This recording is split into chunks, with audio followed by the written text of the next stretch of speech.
이 시간은 요한일서 5장 11절로부터 13절까지만 하겠습니다.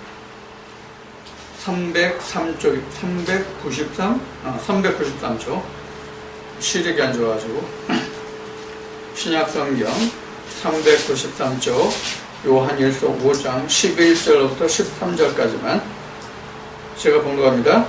또 증거는 이것이니 하나님이 우리에게 영생을 주신 것과 이 생명이 그의 아들 안에 있는 그것이니라. 아들이 있는 자에게는 생명이 있고 하나님의 아들이 없는 자에게는 생명이 없느니라. 아멘. 이렇게 12절까지만 하고 말씀을 나누도록 하겠습니다. 이제 이미 우리는 익히 알고 있는 사실이겠고, 또 제가 그동안 말씀을 증가하면서 성경의 창세기에서부터 요한계시록까지 모든 말씀이 예수 그리스도 한 사람에 대한 기록이다, 이런 말씀을 누누이 드렸죠. 그런데 이렇게 많은 말씀을 들었는데도 불구하고 듣는 많은 분들이 또한 이에 대해서 확실히 그 증거를 찾지를 못하는 분들이 많이 있어요. 그래서 지금 예수님이 말씀하시는 성경이 나에 관한 기록이다, 이 말씀을 요한복음에서 분명히 바리새인들을 향해서 말씀을 하셨고, 또 이것이 예수님에 국한되는 말씀이 아니라 우리 믿는 모두에게도 반드시 그렇게 되어야 할 말씀이다, 이렇게 말씀을 드렸는데, 아직까지도 이 말씀에 대해서 반기를 드는 이의를 제기하는 그런 분들이 너무나도 많다는 것이 참 마음 아픈 일이에요. 왜 마음 아픈가 하면은 성경에 기록된 그 모든 말씀이 우리에게 응해서 그 말씀이 이루어지지 않는다면은 성경과 나는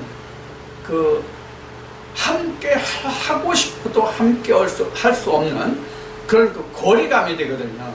거리감이 되는 게 아니라 거리감이 생기는 것이거든요. 우리는 그 거리를 좁히는 일을 누가 해주셨냐면 주님이 해주신 것이거든요. 그래서 주님을 베드로가 말했나요? 모퉁이 돌이라고요. 모퉁이 돌이라. 모퉁이 돌이라는 것은 떨어진 담과 담 사이가 모퉁이잖아요. 서로 모퉁이와 모퉁이 서로 있을 때는 그 상대방을 서로가 볼 수가 없잖아요. 그게 이제 모퉁이의 뜻이거든요. 그런데 예수님이 모퉁이 돌에 대해서 그것을 이어주셨거든요. 이것을 바울은 또한 뭐라고 얘기하냐면 사람과 하나님과의 중보자다, 이렇게 얘기를 했거든요. 그러면 중보자라는 것은 하나님과 사람과의 중보자라는 것은 예수님으로 인해 가지고 하나님과 사람과의 끊어진 관계, 단절된 두절된 그런 관계를 회복시킨다, 이 뜻이거든요. 자, 그러면 하나님과 인간과 두절된 관계가 성경은 어디서부터 기록되냐면 창세기 3장부터 기록되거든요. 우리가 하나님을 알려고 교회에 갔는데 하나님과 인간이 함께 해야 되는데 함께하지 못하는 관계가 된 것을 깨닫는 것이 창세기 3장이에요, 사실은. 자, 거기서부터 출발해가지고 우리가 가는 길이 뭐냐면 신앙의 길, 믿음의 길이에요. 그럼 이 믿음의 길을 가는 데서 이걸 연결해줘서 화영공과 부록들로 지키고 있는 에덴 동산 안의 생명나무 열매를 먹게까지 인도해 주신 이가 누구냐면 예수 그리스도거든요. 자, 우리가 이 관계를 잘 이해하지 않으면 안 돼요. 그런데 우리는 이렇게 생각한단 말이에요. 어떻게? 예수님이 우리에게 열매를 주어야 먹는 것이다, 우리는 먹기만 하면 된다, 이런 식으로 생각을 한단 말이에요. 그러면 예수님이 우리에게 생명나무 열매를 주시는 것은 확실하지만 내가 가만히 있어도 예수님이 우리에게 먹여주시는가 하는 것을 우리가 생각해야 된단 말이에요. 내가 가만히 있어도. 그래서 제가 얘기했죠. 밥상이 아무리 진수성찬으로 차려져 있을지라도 먹는 것은 내가 먹어야 된다. 먹는 것은 내가 먹어야 된단 말이에요. 진수성찬에 음식이 차려져 있다 할지라도 내가 보고 구경만 하고 먹지 않으면 굶은 거예요. 소용없는 거란 말이에요. 마치 성경이 이거 같아요.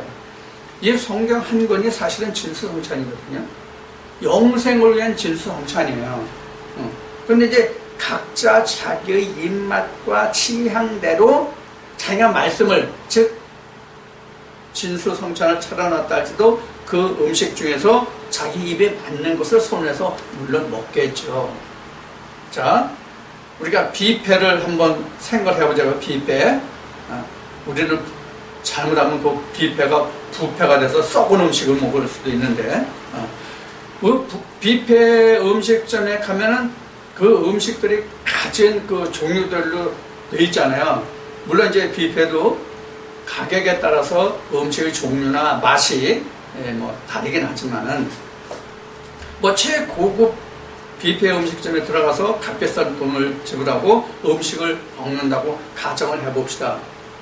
그럼 그 많은 음식들 중에서 예를 들어서 50가지 음식이 차려졌다고 한다면 그 50가지 음식 다 먹나요? 아니거든요. 저 같은 예를 들면 저는 생선을 좋아하기 때문에 아마 생선 종류를 주로 먹을 거예요.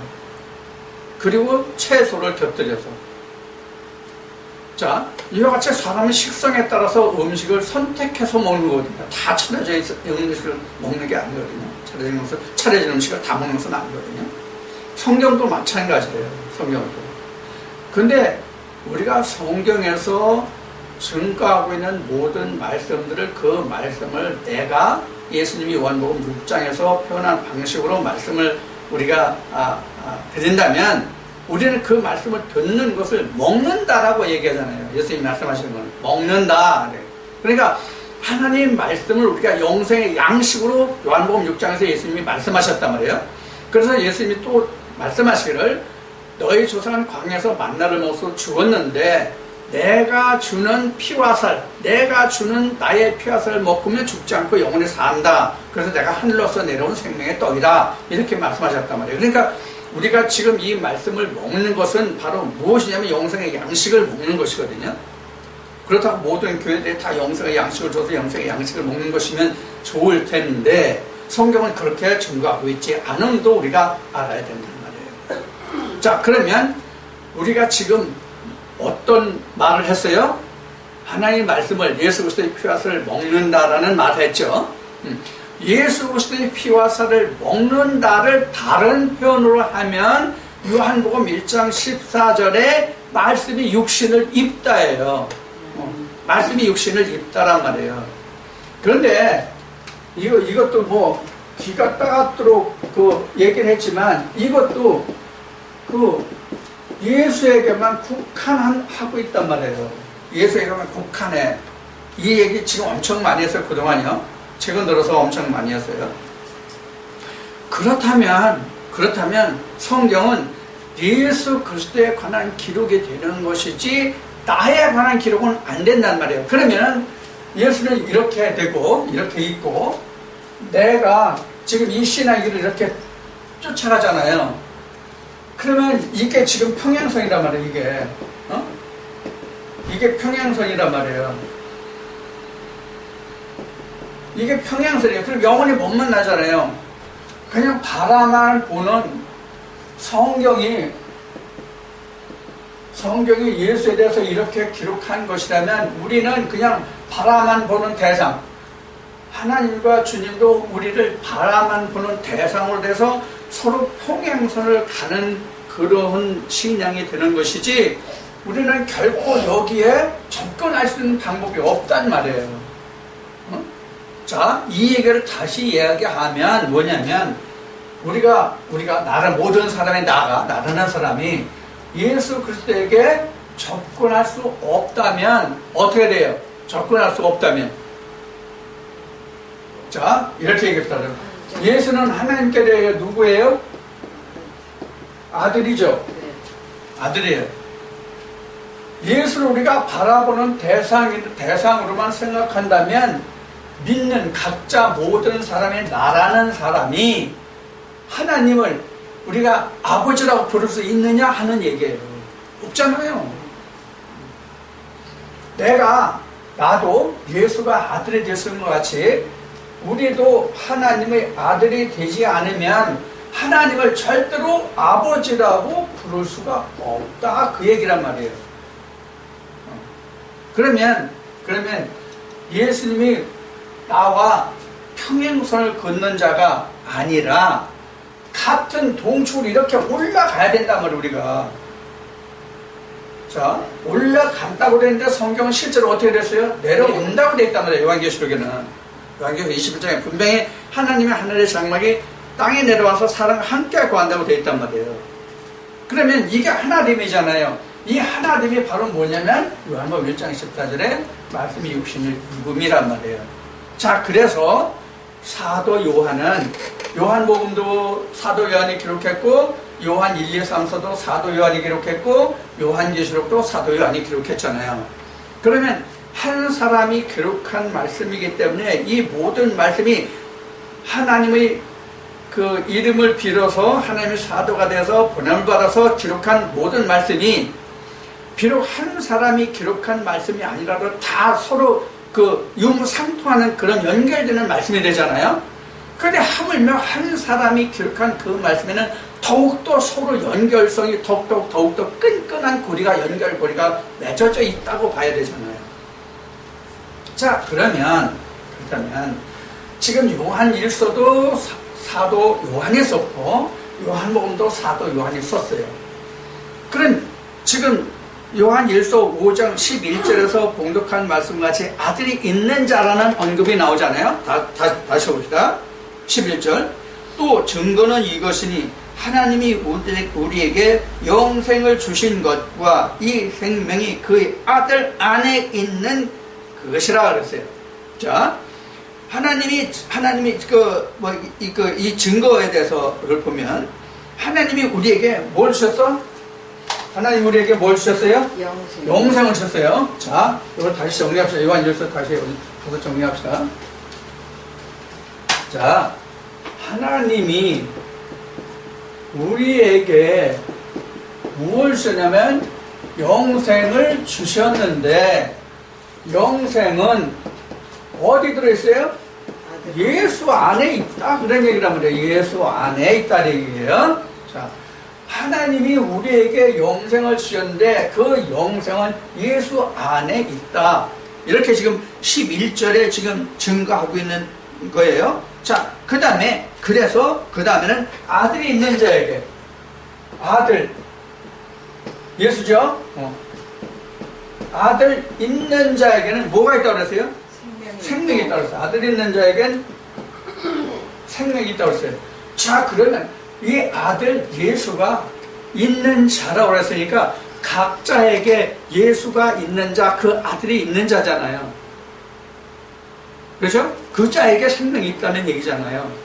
자, 그러면 지금 쉬운 얘기로는 우리 모두에게, 믿는 모두의 각자에게 예수 그리스도가 있어야만 영생이 있다, 그 얘기잖아요.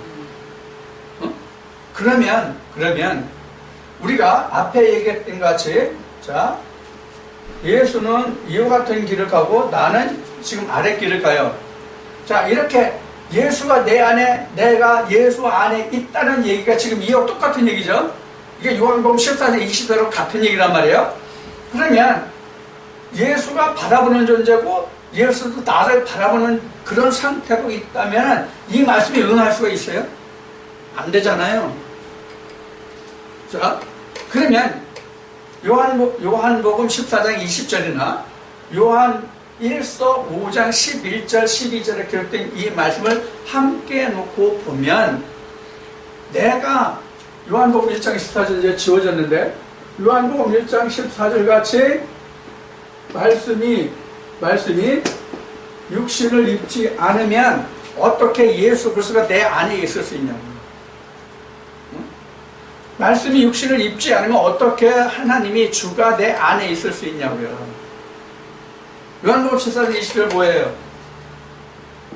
요한복음 14장 20절은 하나님, 아들, 그리고 누구예요? 제자들이라 합시다, 일단. 이게 어떻게 됐다는 얘기예요? 하나로 있다는 얘기잖아요. 하나로 있다는 얘기잖아요, 이게. 그러면 제자들 속에 주도 있고 하나님도 있다는 얘기잖아요. 그렇죠? 하나님 속에 주도 있고 그 사도들도 있고 제자들도 있고 그리스도 속에서도 예수 속에도 하나님도 있고 제자들도 있다는 얘기잖아요. 자, 그러고 보면 이 제자들에게는 누가 있어요? 하나님도 있고 그리스도 있다는 얘기잖아요. 그래야 누구예요? 제자요? 사도란 말이에요. 그러면 어떻게 하나님과 그리스도가 제자들 안에 있어요? 어떻게 해야? 어떻게 하면 있을 수 있냐고요? 이것뿐이 없어요. 말씀 유시를 입어야. 이렇게 돼야만 우리 안에 있게 되는 거라고요. 근데 우리가 여기서 착각하는 한 가지 큰 원인이 하나 있어요. 문제 하나 있어요. 뭐가 여기에 문제가 되냐면 믿는다예요. 믿음이라는 말이에요. 믿음이라는 말이에요. 이 믿으면 이렇게 되고 요한복음 14장 20절 같이 되고 요한 1서 5장 11절 12절 같이 된다는 거예요. 지금 이해가 됐어요? 무슨 얘기인지요? 믿으면 그렇게 돼요. 믿으면 믿기만 하면 이렇게 된다는 얘기거든요. 자, 그럼 우리가 따져볼 일이 하나 있어요. 뭘 따져봐야 돼요? 믿음이 뭔가를 따져요. 믿음이 뭐가 믿음이냐? 그동안 우리 믿음에 대해서 여러 번 얘기를 나눴죠. 근데 우리가 이 믿음에 대해서 참 이게 굉장히 설명해요. 사실은 난이한 단어예요. 이게 믿음이라는 것이. 최근에도 뭐 믿음이라는 얘기를 여러 번 얘기했지만 믿음이라는 것은 추상명사예요. 사실은 추상명사. 자, 오늘 믿음이라는 거 다시 정리하고 그 다음에 좀 합시다. 우리 믿음이라는 건 강조하고 또 강조해도 우리가 오히려 넘침이 없어요. 오히려 부족한 것 같아요. 자, 믿음을 첫째로 정리합시다. 믿음은 우선 뭐가 전제가 돼야 믿음이 옵니까? 뭐가 전제돼야 믿음이 와요? 알다. 누구를 알아야 되겠어요? 그럼 성경에서 하나님과 예수를 알아야 돼요. 하나님과 예수를 알아야 된다고요. 알다. 이거는 누구로 아냐면 하나님과 그리스도를 안다. 자, 그러면 하나님과 그리스도를 알면 누구를 알게 돼요? 결국은 나를 알게 되면 나라는 존재가 무엇인지를 알게 된다고요. 그러면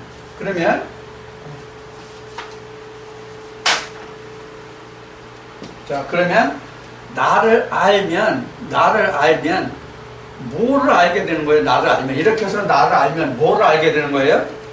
첫 번째는 앞에 얘기했듯이 창세기 3장에 하나님과 인간이 떨어졌다는 걸 알아요. 주의 음성을 들어야 나 플러스가 아니라 나하고 하나님 그리고 그리스도가 이렇게 떨어져 있다는 걸 알아요. 마이너스. 그러면 이 다음부터는 나와 하나님과 그리스도를 하나로 만드는 일이 요게 믿음이에요.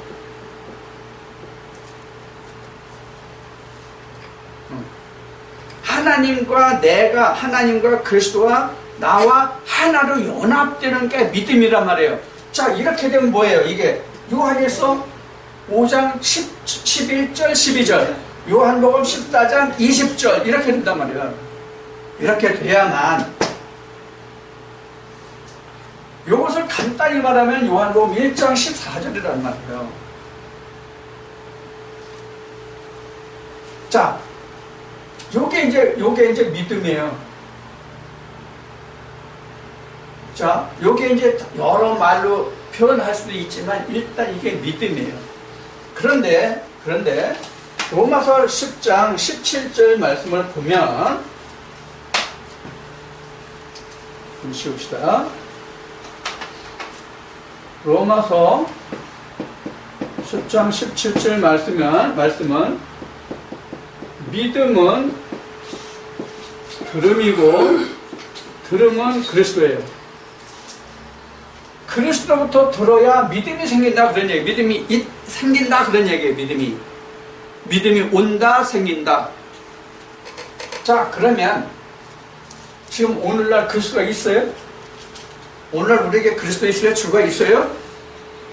없잖아요. 그럼 주의 그 대리자가 뭡니까? 성령이죠? 그렇죠? 그럼 성령이 뼈와 살이 없죠? 뼈와 살이 없어요. 그래서 어떻게 합니까? 이 성령이 뼈와 살이 없으니까 어떻게 됩니까? 요게 다시 요렇게 된단 말이에요. 다시 육신을 입는단 말이에요. 요 사람을 통해서 그리스도의 음성을 들어야 그것이 믿음이란 말이에요.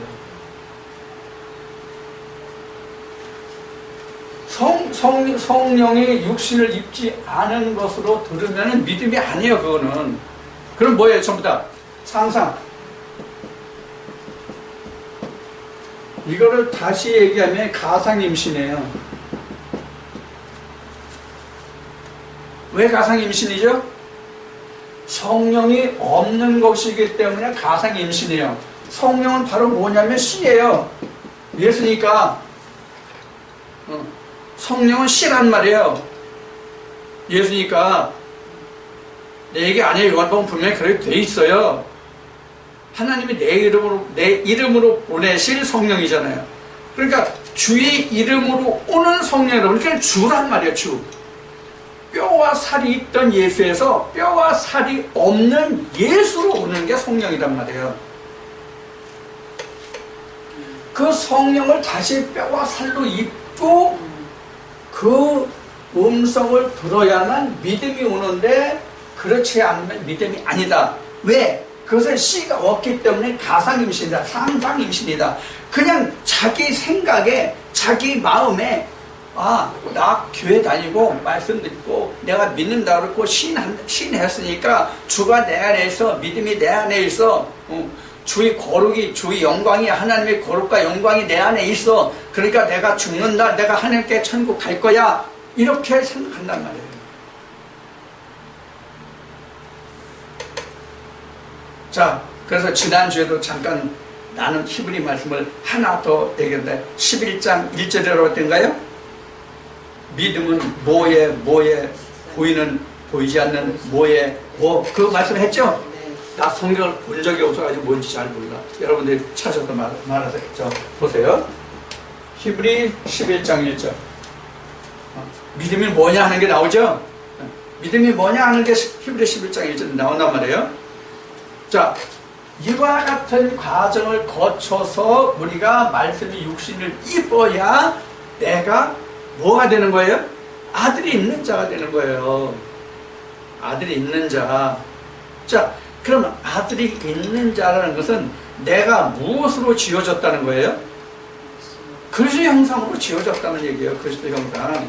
자, 우리가 그 많은 사람들이 우리 모두가 다 그리스도로 지어져야 된다, 예수가 되어져야 된다, 제사장이 되어져야 내가 짓고 한다는 얘기를 지난주까지 했어요. 오늘도 로마서 14장에서 다시 또 나누게 되겠지만은, 자, 그 얘기를 했어요. 그러면 우리가 그리스도로 지어져야 된다는 증거가 성경에 있습니까? 없습니까? 우리가 그리스도로 지어져야 된다는 증거가 있어요? 없어요? 이게 있으면 지금 제가 드리는 말씀이 맞는 거고, 이게 없으면 틀리는 거예요. 자, 그러면 어디를 보냐면 그 갈라디아서 4장 19절을 보자고요. 갈라디아서 4장 19절. 이 말씀 한번 찾아보시죠. 직접. 갈라디아서 4장 19절.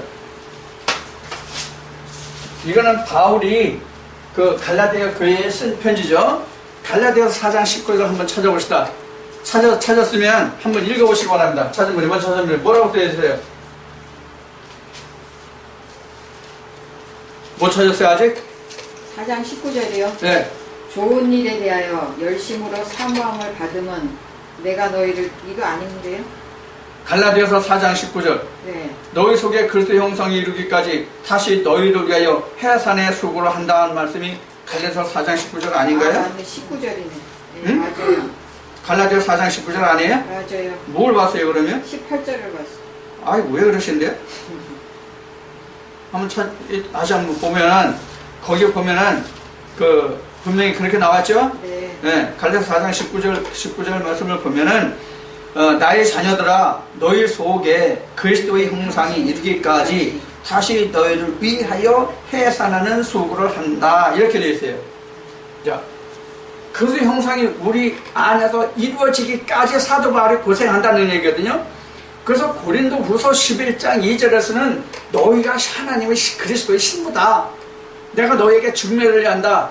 그럼 그 중매들어서 그 신부가 그 신부가 우리잖아요. 그 신부가 사도 바울이 증거하는 그 말씀을 따라서 그 말씀이 잉태해서 아들을 낳게 되면은 그때 아들이 있는 자가 되잖아요. 낳아봐야 아들인지 딸인지 알지. 그리고 내 새끼인지 남의 새끼인지 내 새끼인지 남의 새끼인지는 어떤 뜻이냐면 주신지 마신지를 안단 말이야. 낳아봐야. 낳아보지 않으면 내가 주신지 마신지 몰라요. 자, 내가 낳아봐야 주신지 마신지 그 안다는 말씀이 어디 있어요 성경에? 어디 있어요? 성경은 분명히 주시 마시는 없어요. 그렇게는 안 나왔어요. 의미적으로 어디에요? 고린도전서 15장 너희가 알갱이를 뿌리는 것이지 형체를 뿌리는 게 아니다. 고린도전서 15장 한번 찾아봅시다.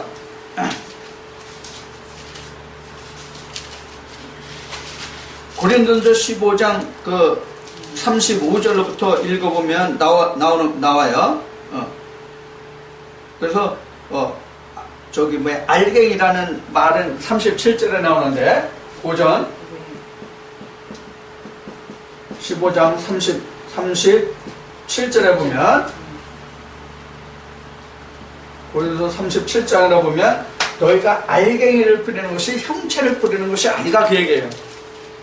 그럼 그것이 알갱이를 뿌려서 싹이 나서 열매를 거둬봐야 그게 어떤 형체인지를 안다는 얘기거든요. 동사처럼 쓰면 이해하실 거예요. 그러면 이 그 형체를 확인한다는 뜻이 뭐냐면 아들이 있는 자예요. 그런데 어떤 아들이냐 하는 거예요. 주씨 아들이냐 마씨 아들이냐 그게 형체잖아요. 이게 아들이 있는 자 없는 자예요. 근데 우리가 지금까지 이런 말씀을 이제 증거해서 이제 말씀에서 우리가 찾아봤잖아요. 그래서 찾아봤는데 우리가 한 가지 오해하는 게 있어요. 오해하는 게 뭐가 오해하냐면 우리 몸의 구조가 이렇잖아요. 우리 각자가 이래요. 자, 여기에 몸이 있어요. 마음이 있어요. 이 마음으로 하면 사람들이 자꾸 혼돈하는데 혼이에요. 그리고 영이에요. 자, 이거는 좀 헬라어를 무식하지만 몇 자 써보겠습니다. 이건 사륵스예요.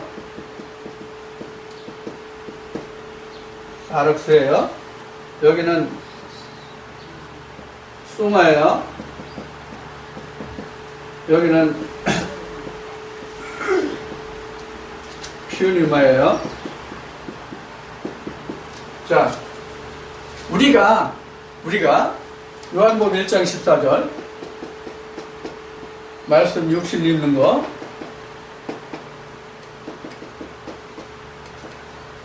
이래 되잖아요. 말씀 육신을 입는데 우리가 지금 생각하는 게 여기가 요한복음 1장 14절이 되는 거로 생각하기 때문에 문제가 된다고 얘기하는 거예요. 여기 아니고 여기가 말씀이 육신을 입는 곳이에요. 자, 만일 성경이 몸이 다시 사는 것이 너희 몸이 다시 사는 것이 이 사륵스라고 한다면 오늘 어떤 현상이 우리에게 실체로 있어야 됩니까? 옛날 사람이. 자, 누가 있어야 되냐면 다른 사람은 몰라도 예수, 그 다음에 아브라함. 나사로가 둘이죠. 예, 거지 나사로도 있고 마르다의 오라비 나사로도 있고요. 자, 그래서 그냥 나사로로 합시다. 다른 사람들은 몰라도 이 사람들은 분명히 우리에게 있어야 돼. 다른 사람은 몰라도 분명히 예수님은 죽은 자 가운데 다시 살아나셨다고 하셨고, 부자와 거지 나사로 누가복음 16장에서도 그 나사로는 분명히 아브라함 품에 있다고 부활했고, 그 다음에 마르다의 오라비 나사로도 예수님이 썩어서 냄새가 났죠. 며칠 돼서? 4일이 돼서, 날이 돼서, 4일이 돼서. 그래서 그 나사로의 무덤에 있는 막혀있는 돌을 제자들 보고 거기 있는 사람들 보고 돌문을 열어라, 문을 열어라 그러고 나사로의 아들 큰 음성을 예수님이 들리셨죠. 그러니까 그 음성을 듣고 나사로가 나왔단 말이에요. 근데 희한하죠. 죽은 사람이 다 동인체로 나왔다고 돼 있어요. 풀려고 나왔다고 안 돼 있어요. 그래서 동인체로 나와가지고 제자들한테 거기 있는 사람들한테 풀어서 다니게 하라, 그리고 먹게 하라, 이렇게 했단 말이에요. 그럼 여러분들 유대인들도 장사 지내면 우리 같이 염을 하거든요. 염은 꽁꽁 다 이렇게 묶고 나요. 얼굴도 없어요. 그 증거가 어디 있어요? 예수님 시체가 했던 무덤에 증거에 거기 있어요. 얼굴에 씌웠던 뭐 그런 것까지. 그러면 동일체로 나왔으면 이렇게 나왔을 거 아니야, 강씨같이. 응? 자, 이와 같이 우리가 무엇이 우리가 지금 여기 앞에 얘기했던 골로새서 1장 19절인가요? 갈라디아서 4장 19절. 그리스도의 형상. 자, 그리스도의 형상으로 지어지기까지다가 늘 해선의 수고를 아끼지 않는다, 이렇게 얘기했단 말이에요. 그러면은 지금 우리가 그리스도의 형상을 이루는 것이 이 육신이 그리스도의 형상을 이룬다고 생각하기 때문에 우리가 오해가 생기는 거예요. 이 육신이 그리스도가 된다고 생각하기 때문에 보통 그렇게 생각하고 믿는 사람들을 언제 오실지 모르지만 그 예수가 오시면 수천 년 전에 죽은 사람들도 무덤에서 뻥뻥 흔히 하는 말로 뻥뻥 무덤 문이 열려가지고 거기서 다 죽은 사람들이 다 나오고, 바다에서도 죽은 사람들을 내주고, 바다도 세상도 내주고, 이러니까 그 사람들이 다 나와가지고 그때는 계시록에 있는 말씀같이 백보자 앞에서 심판받는 거로 그렇게 이해하고 그렇게 알고 있단 말이에요. 자, 만약에 그렇다면 다른 사람은 몰라도 나사로 좋아, 나사로. 이 나사로는 몰라도 예수님은 죽은 자 가운데서 부활하셨다고 성경에 분명히 부활했어요. 증거했어요. 부활했다고 하는 게, 부활했다는 건 증거됐어요. 물론 두 나사로도 그렇지만. 그러면 다른 사람은 몰라도 예수님은 우리 앞에 있어야 될 거 아니에요. 그래야 증거를 드릴 거 아니에요. 그래야 우리 믿는 사람이 언제 오실지 모르면 그 예수가 오면 그 사람들도 무덤에서 나와서 육신이 부활할 것을 우리가 믿을 수가 있잖아요. 보여야. 앞에 믿음이 뭐라고 그랬어요? 뭐라고 그랬어요, 믿음이? 첫 번째가 뭐였어요? 안다죠, 안다. 안다. 알아야 내가 믿을 거 아니야. 여러분들, 내가 누구라고 여러분들 생각하고 믿습니까? 이태수라고 생각하고 믿죠? 왜 그래요? 여러분들이 내가 이태수라는 걸 알기 때문에 저 사람은 이태수라는 걸 믿는 거잖아요. 마찬가지란 말이에요. 예수가 누구인지, 그가 무엇 하는 사람인지 알아야 믿을 거 아니에요. 모르는데 어떻게 믿어, 모르는데. 이걸 잘 생각하란 말이에요. 오늘 예수 성령 하는데 그 실체를 알고 믿느냔 말이에요. 그냥 예수라고 하니까, 성령이라고 하니까 그런가 보다, 이런 거란 말이에요. 자, 이와 같이 우리는 예수의 실체를 우리는 뭐로 보기 때문에 오해한다? 이 육신으로 보기 때문에 오해한단 말이에요. 사르스가 예수가 된다라고 생각하기 때문에 오해한단 말이에요. 자, 그럼 요한계시록 21장에서 계시록 21장 1절부터 3절까지 말씀해서 하나님의 장막이 사람에게 내려온다는 것이 여기로 내려옵니까? 여기가 장막에 내려오는 거잖아요. 하나님의 장막이. 그래서 이렇게 함께 구하잖아요. 요게 바로 뭐냐면 요한복음 3장에서 거듭남이에요. 요게 창세기 2장에서 생기가 들어가면, 그러면 하나님이 내게 내려오시잖아요. 강림하시잖아요. 강림. 그러면 내 땅이 점점 이렇게 하나님의 땅으로 변화된다면 이게 그리스도의 형상이 이루어지기까지란 말이에요. 갈라디아 4장. 내가 거듭나면 바로 예수의 형상이 되는 게 아니에요. 온전한 형상이 되는 게 아니에요. 그래서 성경은 뭐예요? 장성한 자의 분량이라는 말이 나오죠. 장성한 자의 분량. 장성한 자가 뭔데요? 장성한 자가 바로 그리스도의 형상이 다 이룬 거예요. 그러면 지금 사도 바울은 갈라디아 4장 19절에서 이 지금 그리스도의 형상을 이루기까지 어떤 고통을 한다고요? 해산의 고통을 한다고 그랬어요. 해산의 고통. 왜 해산의 고통을 할까요? 왜 해산을 해야 될까요? 그럼 이 해산이 뭘까요?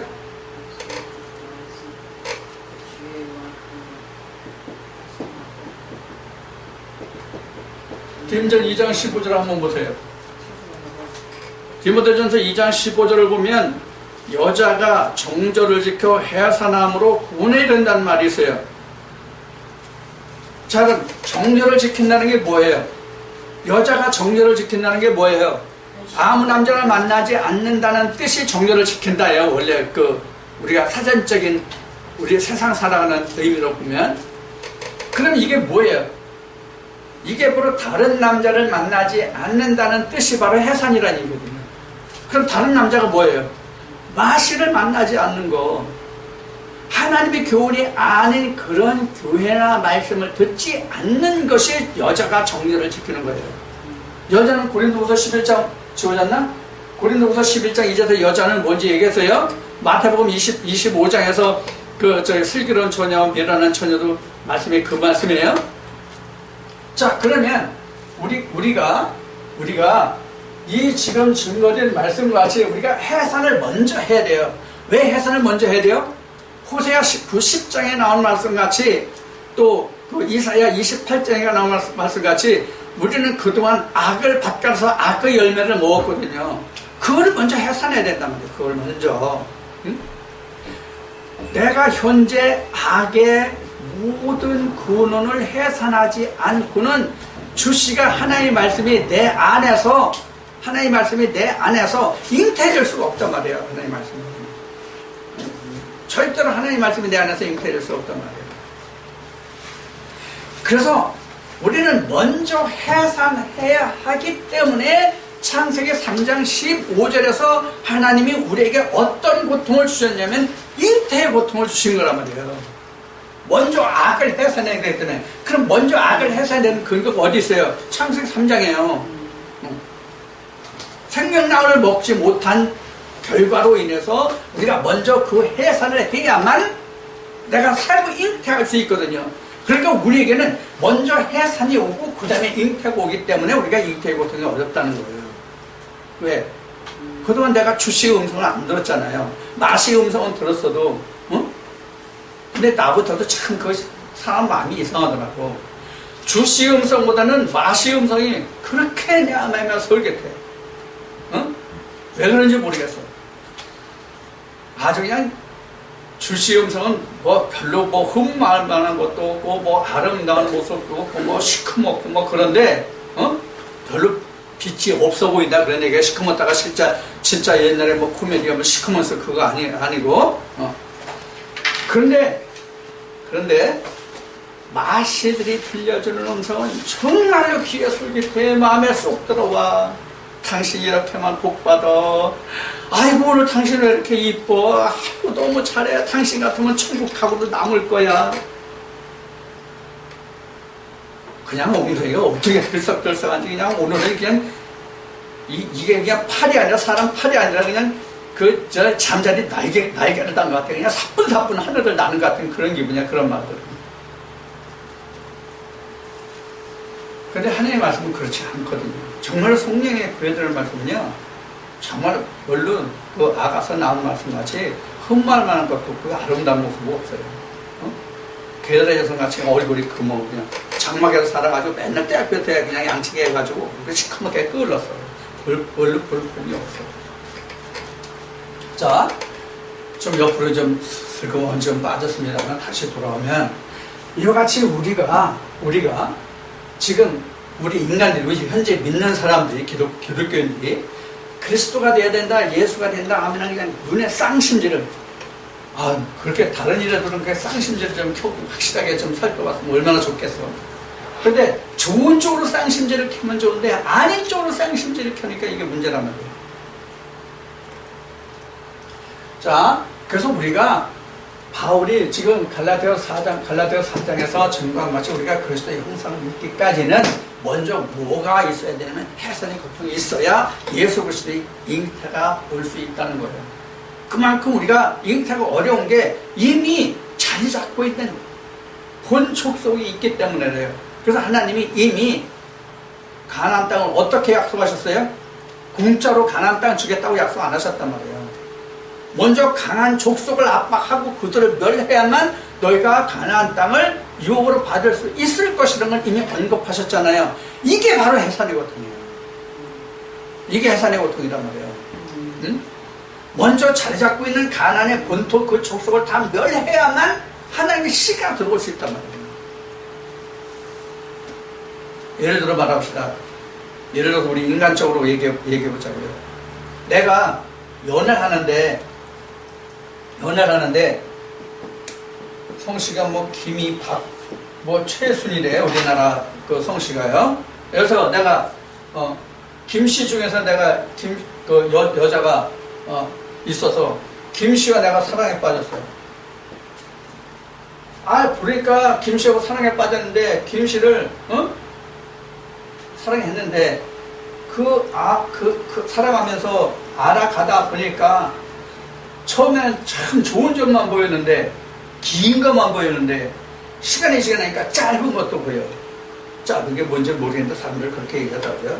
그런데 내가 역으로 건너가서 여기는 저기 같은 성실에서 건너뛰고 여기로 왔어. 여기도 보니까 사랑을 좀 했는데 여기도 보니까 그런 짧은 게 나와.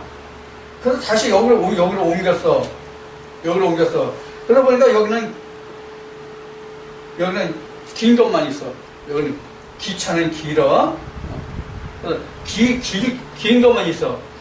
그래서 여기를 정리하고 여기로 와야 되는데 이때 좋았던 점들이 자꾸 생각이 나. 여기서 흔히 하는 말로 올인을 못해. 최씨를 내가 올인해야 되는데 박씨도 생각이 나고 김씨도 생각이 나. 그래서 어떤 때는 김씨한테 갔다가 어떤 때는 박씨한테 갔다가 그래 가서 또 저기 하면 그래도 여기로 가야 되겠다. 그래서 여기로 와. 그럼 어떻게 되겠어요? 우리 믿음이 이러면 안 된다는 얘기예요. 뭔가를 완전히 다 끊어야만 새로운 것에 시작할 수 있단 말이에요. 이 해산이 더 어렵단 말이에요. 해산이.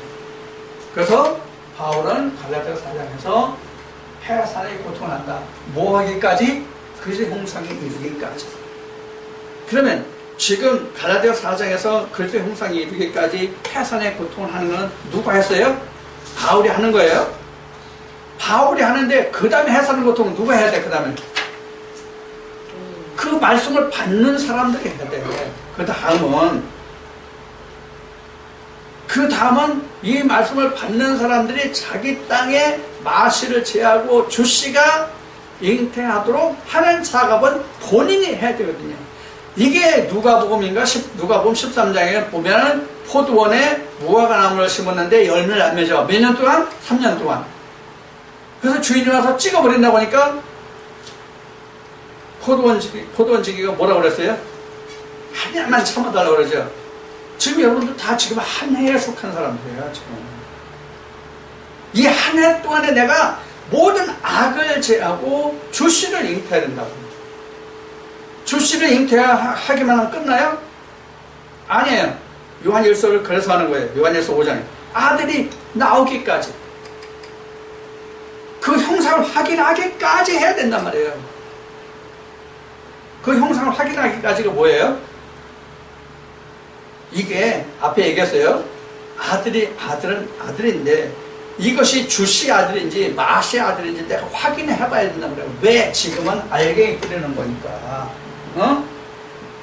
알갱이. 그래서 고린도서 15장 37절 앞에 소개한 거죠. 요게 지금 현재는 내가 두릅하고 고름 주는 거예요. 그래야 앞에 있던 가나안 본토 족속이 물러가. 그리고 가나안 땅에 하나님의 백성이 들어갈 수 있어요. 하나님의 백성이 누구예요? 예수 그리스도예요.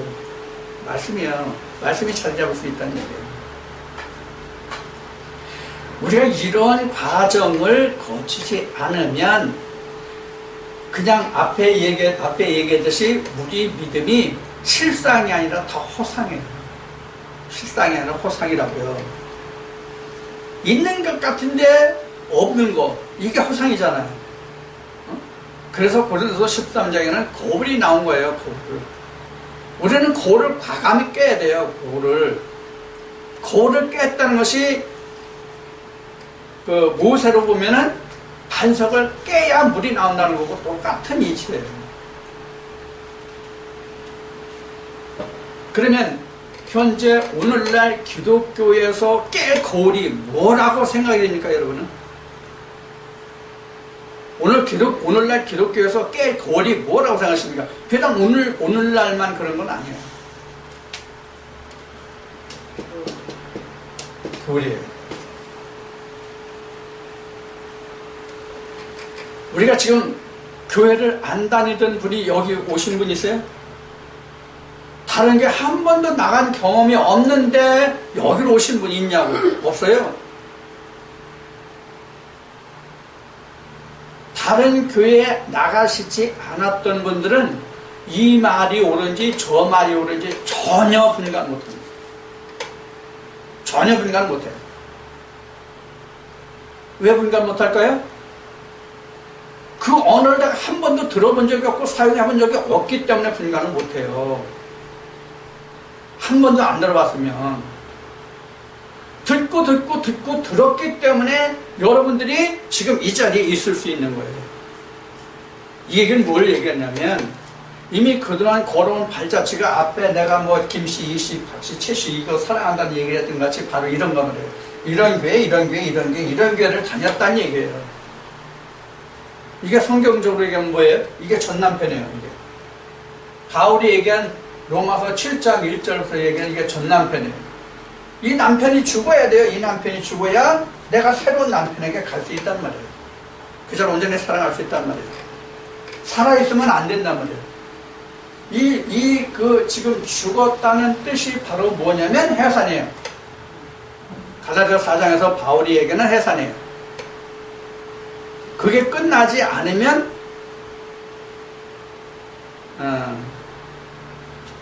우리 세상적으로 얘기하면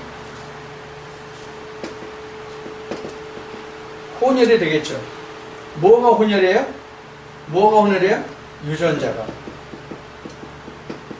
유전자가 혼혈이란 말이에요. 사람은 똑같이 온전한 사람이에요. 사람으로 보면 온전한 사람인데 이 모든 다른 씨들을 완전히 해산해서 없애버리지 않으면 유전자가 그냥 섞여 나온다고요. 유전자가. 예를 들어서 이 사람이 다 여자라고 그럽시다. 여자인데 여러 남자를 경험했다고 그럽시다. 그러면 여자의 경우에는 그 씨가 현재 있지 않아도 유전인자가 남아서 다른 남자하고 결혼해서 잉태하게 되면 유전자가 그대로 남는다고요. 같이 섞여 나온다고요. 유전자가. 그래서 여자는 법적으로 이혼을 해서 재혼할 경우에는 6개월인가 얼마가 법적으로 사실 재혼이 안 돼요. 그럼 이혼한 경우는 그렇죠. 이혼한 경우에는. 그런데 실제 요사이 젊은 청춘 남녀들을 보면 굉장히 이게 자유분방하잖아요. 그럼 그 사람들은 오늘 만나고 내일 만나고 다를 수도 있다고 그래요. 지금 그 매스컴에 보도되는 것을 보면 그러다가 상태를 유지하다가 어느 날 결혼을 했어요. 유예 기간이 없었어요. 그러면 이런 유전자가 나와요.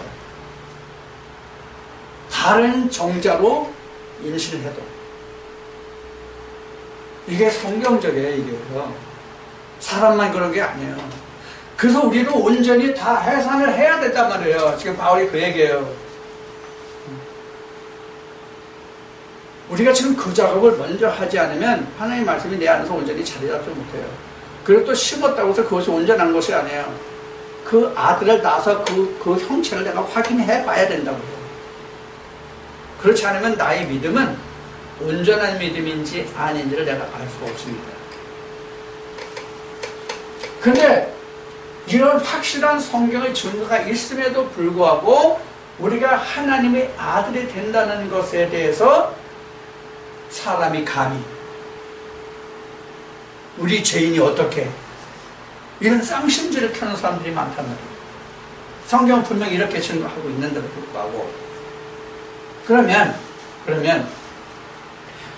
내가 지금 그 아들을 낳았다, 아들이 있다 하는 게 바로 뭐냐면 이런 거예요. 이렇게 하늘이 침대에서 이 수마가 피오네마가 된 상태가 바로 아들이 있는 자예요. 요한복음이다. 요한 1서 5장 11절 12절에 기록된 아들이 있는 자가 바로 이런 뜻이 아들 있는 자예요. 요한계시로 말하면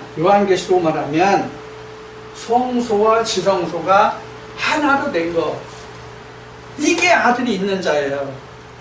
이런 사람에게만 영생이 있다는 얘기예요. 근데 앞에 서두에 말씀드렸지만 오늘날 우리가 속고 또 속는 것이 뭐냐면 믿음이라는 말에 이것이 다 그냥 희석되어 버렸습니다. 믿으면 그냥 이게 되는 줄 알아. 믿으면. 그래서 믿음이라는 걸 앞에 다시 우리가 살펴봤죠. 믿음이라고 우리 차근차근히 살펴봤죠. 믿음이라는 것이 시작이 안 되는데 이렇게 우리가 하나님 형상으로 이루어진다? 그리스도 형상이 지어진다? 이건 노가 아니라 네버죠. 여러분들 지금 이 시간에 나누는 이 말씀이 성경 전체예요. 사실은 이거 한 가지만 이루어지면 사실 우리 다 끝나는 거예요. 이거 하나 때문에 바울도 해산하는 고통을 한다고 그랬고 저도 그 일을 하자고 하는 거예요. 바울은 먼저 자기가 해산을 했고 그 해산한 결과로 그리스도가 있고 그 그리스도를 인해서 또 그리스도로 전하는 거예요. 이렇게 내가 해산해가지고 그리스도가 있으니 너희들도 해산해서 이런 그리스도가 되라는 뜻이거든요. 아들이 있다는 뜻은. 입술만 가지고 마음만 가지고 생각만 가지고 그냥 뭐 믿으니까 내가 그리스도 있어, 성령이 있어, 그거 아니란 말이에요. 지금 성령이 나왔으니까 성령을 조금 더 부연 설명을 한다면 예수님이 분명히 제자들에게 말씀하실 때 성령을 받으면 성령이 무엇을 한다고 말씀하셨는지를 우리가 기억하면 돼요. 성경에 있는 말씀을 기억나고 생각나고 깨닫게 하는 일을 하는 것이 성령이란 말이에요. 그래서 어느 목자가 말씀을 전할 때 그 말씀에 대해서 자기가 그것을 깨닫지 못하는 성령이 없는 거예요. 사실은